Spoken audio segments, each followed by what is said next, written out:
बिस्मिल्लाहिर्रहमानिर्रहीम, अस्सलाम वालेकुम everyone. Hope you all are good in health. उम्मीद है सब बिल्कुल ठीक होंगे। Welcome back to my channel and thank you for all the new subscribers. इसी तरह से वीडियोस वॉच करते रहें और चैनल को सब्सक्राइब करना मत भूलें, स्पेशली वो व्यूअर्स जिन्होंने फर्स्ट टाइम चैनल को ट्यून इन किया है। हम स्टार्ट करेंगे हमारा आज का topic which is the ribosomes. Ribosomes के बारे में बात करें तो इन्हें सबसे पहले सेल के स्ट्रक्चर में डिस्कवर किया था साइंटिस्ट पैलेड ने। और अगर राइबोसोम्स का लफ्जी मायने देखें तो ये 2 वर्ड्स से मिलकर बना हुआ है। राइबो मीन्स RNA एंड जोम मीन्स बॉडी। RNA बॉडीज, ऐसी बॉडीज जो कि सेल के अंदर RNA से मिलकर बनी हुई हैं, राइबोसोम्स कहलाती हैं। RNA किसकी एब्रीविएशन है? RNA stands for ribonucleic acid. और राइबोन्यूक्लिक एसिड का स्ट्रक्चरल फॉर्मूला आगे हम अपने किसी भी चैप्टर के किसी भी टॉपिक में डिस्कस करेंगे। पहले तो देख लेते हैं कि राइबोसोम्स सेल में मौजूद कहाँ पर हैं, what is their location. Ribosomes ऐसे ग्रैन्युलर, ऐसे छोटे छोटे दानेदार स्ट्रक्चर्स हैं, पार्ट हैं सेल की साइटोप्लाज्म का, जो कि साइटोप्लाज्म में या तो फ्रीली मौजूद होते हैं, इधर उधर कहीं भी आपको पड़े हुए नजर आ सकते हैं दानों की सूरत में, या फिर स्पेशली ये अटैच होते हैं, बाउंड होते हैं एंडोप्लाज्मिक रेटिक्यूलम के साथ, और उनके साथ अटैच होने का इनका बहुत स्पेसिफिक मकसद होता है। अच्छा जी, अब राइबोसोम जो है ये बने हुए किसके होते हैं? These are made up of equal amounts. एक ही तरह की अमाउंट होती है इसमें 2 चीज़ों की।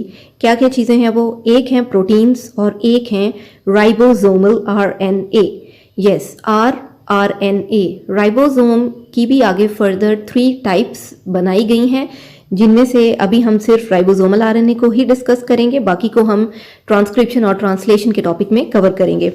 सो किससे मिलकर बने हुए हैं राइबोसोम्स? राइबोसोमल RNA और प्रोटीन की इक्वल अमाउंट से मिलकर बने हुए हैं।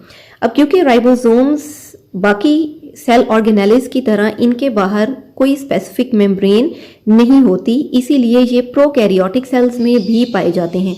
यूकैरियोटिक सेल्स में तो ये हैं ही, लेकिन प्रोकैरियोटिक सेल्स में भी ये प्रेजेंट होते हैं। और थोड़ा सा इनके साइज में डिफरेंस आ जाता है यहाँ पर। अगर हम यूकैरियोटिक सेल्स की बात करें तो यूकैरियोटिक सेल्स के अंदर जितने भी राइबोसोम्स हैं उनका साइज थोड़ा सा बड़ा होता है, जबकि प्रोकैरियोटिक सेल्स में राइबोसोम्स का साइज थोड़ा सा छोटा होता है।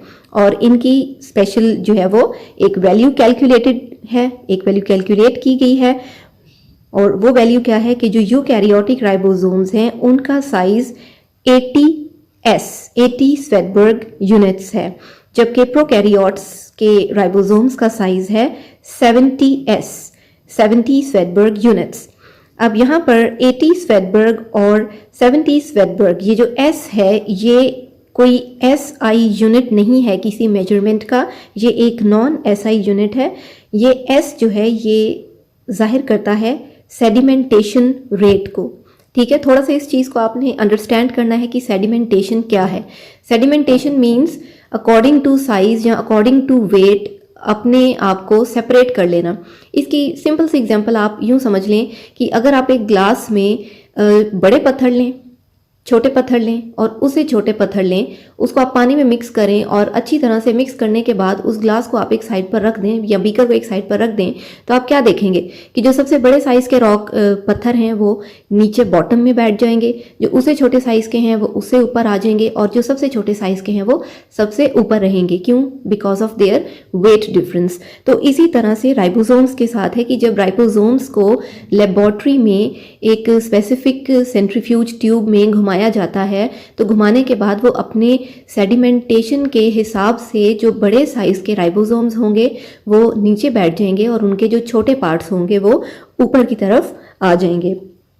तो सेडिमेंटेशन की बेसिस पर ये 2 तरह के राइबोसोम्स डिस्कवर किए गए हैं, देखे गए हैं, एक 80 स्वेटबर्ग्स और एक 70 स्वेटबर्ग।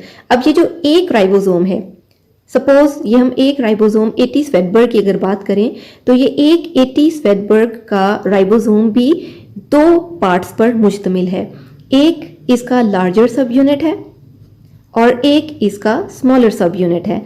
अब जो लार्जर सब यूनिट है उसका साइज चेकआउट किया गया तो पता चला it is of about 60 Svedberg units, और जो छोटा सब स्मॉलर सब यूनिट है इसका, उसका साइज देखा गया अबाउट ऑफ 40 स्वेटबर्ग यूनिट्स। ठीक है, तो इस तरह से हमें पता चला कि राइबोसोम भी इटसेल्फ दो पार्ट्स पर मुश्तमिल है। एक है इसका लार्जर सब यूनिट और एक है इसका स्मॉलर सब यूनिट। लार्जर सब यूनिट 80 स्वेटबर्ग्स में 60s का है, जबकि स्मॉलर सब यूनिट 80 स्वेटबर्ग्स में 40 का है। 60 एंड 40, अब ये 60 एंड 40 मिलकर 100 नहीं बनाएंगे बल्कि 80 बनाएंगे, क्योंकि जब ये दोनों राइबोसोम्स के सब यूनिट बड़ा और छोटा आपस में आके अटैच करते हैं तो वो अटैच होने के पॉइंट से इंसर्ट हो जाने की वजह से उनका साइज 100 नहीं आएगा बल्कि 80 आएगा। तो यहाँ पे एडिशन नहीं हो रही, इस चीज़ का आपने खास ख्याल रखना है, याद रखना है इस चीज़ को। तो इसी तरह से प्रोकैरियोटिक सेल्स की बात करें, उनके राइबोसोम्स की बात करें, तो इनके राइबोसोम्स जो 70s यूनिट के बने हुए हैं उनमें भी जो लार्जर सब यूनिट है उसका साइज आपको नजर आएगा एज 50 स्वेटबर्ग यूनिट्स, जबकि स्मॉलर सब यूनिट उसका होगा 30 स्वेटबर्ग यूनिट्स। ठीक है, और ये 50 और 30 मिलकर 80 नहीं बल्कि टोटल ऑफ 70 स्वेटबर्ग्स बनाएंगे। ये तो होगी बात की राइबोसोम इटसेल्फ दो स्मॉलर सब यूनिट्स से मिलकर बना हुआ है, smaller and larger. Sorry for the inconvenience.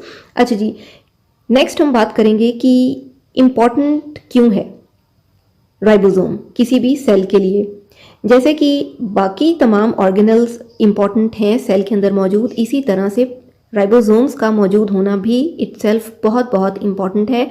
वो इसलिए क्योंकि जितने भी मेटाबॉलिक रिएक्शंस हैं उनके रिजल्ट में प्रोटीन बनना है इसमें, और प्रोटीन बनना कब है? जब राइबोसोम्स बनेंगे।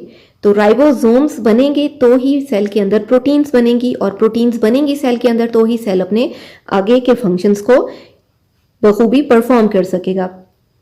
सो हम ये कह सकते हैं कि ribosomes are the factory of protein synthesis. Basically ये वो साइट है सेल की जहां पर प्रोटीन्स ने बनना है, और प्रोटीन सिंथेसिस में भी ये सेल ऑर्गेनल्स के लिए भी प्रोटीन बनाते हैं, प्लाज्मा मेम्ब्रेन के लिए भी प्रोटीन बनाते हैं। So that is why it is quite important. इसीलिए अब ये जो सब यूनिट्स हैं राइबोसोम के, ये जब वैसे तो ये फ्रीली मौजूद होंगे, लार्जर सब यूनिट कहीं अलग पड़ा हुआ होगा और स्मॉलर सब यूनिट कहीं अलग पड़ा हुआ होगा, लेकिन जब इन्होंने मिलकर प्रोटीन की सिंथेसिस करनी होगी तो फिर एट दैट टाइम ये दोनों सब यूनिट्स एक दूसरे से आकर मिल जाएंगे या जुड़ जाएंगे। अब एक और टाइप हम डिस्कस कर लेते हैं यहाँ पे राइबोसोम्स की, which is called as messenger RNA, mRNA। Messenger RNA का एक स्ट्रैंड मौजूद होता है साइटोप्लाज्म में, जिसके ऊपर after the order of cell ये लार्जर और स्मॉलर सब यूनिट जो राइबोसोम का है, जो कि वैसे तो फ्रीली मौजूद था साइटोप्लाज्म में, लेकिन प्रोटीन सिंथेसिस के टाइम पर या प्रोटीन बनाने के टाइम पर अब ये दोनों अलग अलग सब यूनिट्स आकर इस मैसेंजर आरएनए के साथ अटैच हो जाएंगे, और अटैच होने के बाद इसमें एक तरफ आहिस्ता आहिस्ता अमाइनो एसिड्स लाकर जोड़ दिए जाएंगे। और वो कौन जोड़ेगा? वो ट्रांसफर आरएनए जोड़ेगा, जो कि तीसरी टाइप है राइबोसोम्स की। ठीक है, तीनों डिस्कस हो गई, ribosomal RNA, messenger RNA and transfer RNA. So जैसे ही अमाइनो एसिड्स आकर इन सब यूनिट्स के साथ अटैच होंगे तो ये बाद में चेन जो अमाइनो एसिड्स की बनी है ये प्रॉपर एक प्रोटीन का स्ट्रक्चर बना देगी, और इस तरह सेल को अपनी प्रोटीन मिल जाएगी। इस तरह से होगी प्रोटीन सिंथेसाइज। और ये जो एक स्ट्रक्चर अब आपको नजर आ रहा है कि ये एक मैसेंजर आरएनए का स्ट्रैंड है, उस पर लार्जर सब यूनिट भी अटैच हो गया है राइबोसोम का, स्मॉलर सब यूनिट भी अटैच हो गया राइबोसोम का। तो अब ये स्पेसिफिक स्ट्रक्चर क्या कहलाता है? This is called as the polysome. ठीक है, ये पोलीसोम कहलाता है। तो आपने ये देख लिया कि लार्जर और स्मॉलर सब यूनिट्स जैसे ही मिलकर राइबोसोम बनाते हैं, ये वैसे तो सब यूनिट्स जो हैं ये न्यूक्लियोप्लाज्म में अलग से बनते हैं। उसके बाद जैसे हमने न्यूक्लियोलस के टॉपिक में भी कवर कर ली है ये बात कि वहां पर बनने के बाद इनको न्यूक्लियोप्लाज्म में से बाहर न्यूक्लियस में निकाल दिया जाता है, और न्यूक्लियस से निकलकर ये साइटोप्लाज्म में एंटर हो जाते हैं, और फाइनली साइटोप्लाज्म में ये ऑर्डर मिलने पर मैसेंजर आरएनए के स्ट्रैंड के साथ अटैच होकर तो प्रोटीन्स की सिंथेसिस करना शुरू कर देते हैं। So this is all about the ribosomes. अच्छा, एक और डिफरेंस बताती चलूं कि जो यूकैरियोटिक सेल्स हैं उनके अपने माइटोकॉन्ड्रिया और क्लोरोप्लास्ट में भी अपना एक स्पेसिफिक राइबोसोम मौजूद होता है, क्योंकि उन्हें अलग से प्रोटीन की सिंथेसिस चाहिए होती है। ठीक है, और माइटोकॉन्ड्रिया और क्लोरोप्लास्ट में जो यूकैरियोटिक सेल्स के अंदर राइबोसोम होगा उसका साइज 80 स्वेटबर्ग नहीं बल्कि 70 स्वेटबर्ग्स होगा। ठीक है, यानी कि माइटोकॉन्ड्रिया और क्लोरोप्लास्ट का राइबोसोम रिजेंबल करता है प्रोकैरियोटिक सेल्स के राइबोसोम्स के साथ। So this is all about the ribosomes. I hope कि आपको ये टॉपिक समझने में आसानी हुई होगी, हेल्प हुई होगी आपकी इसको समझने में। अगर ऐसा है तो आपने वीडियो को लाइक ज़रूर करना है, कमेंट में ज़रूर बताना है। ऐसी पेंडेमिक सिचुएशन में जब फिर से स्कूल्स को बंद कर दिया गया है, आपने अपने फ्रेंड्स की भी हेल्प करनी है, इसको शेयर करके ज़्यादा से ज़्यादा, और मेरे चैनल को सब्सक्राइब करें और बेल आइकन पर भी लेटेस्ट नोटिफिकेशंस के लिए हिट कर दें। Till my next video, stay safe, stay healthy, stay happy. Thanks for watching. Allah हाफिज़।